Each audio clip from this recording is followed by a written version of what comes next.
This is my first experience using watercolour pastels. I must say I was a little nervous. When I went to art school, I tried pastels for the first time and it was a disaster. Hard to control, smudging everywhere.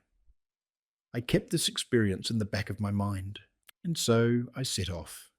Working with the leaves first, I was pleasantly surprised as to how bright the colours were.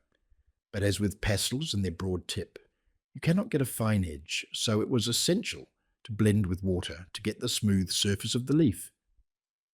I used a scrap piece of paper and scribbled some pastel on the paper, and then using a fine brush dipped in water, I used this to create fine lines. In some cases, I left the pastel without blending, which gave a more organic look. And now, to the apple. I used every red, orange, yellow shade available as the apple had so many reddish variations. I used a mixture of dark brown and dark blue to create a version of black, so I didn't get any muddy grey tones.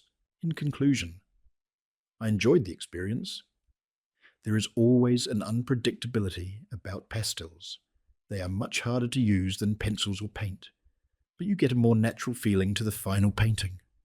My worry about smudging was overcome by strictly enforcing the top left to bottom right of the paper rule.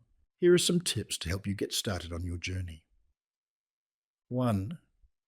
The most important thing using pastels is do not use black. Now, when you blend black pastel with any colour, you get a muddy grey. 2.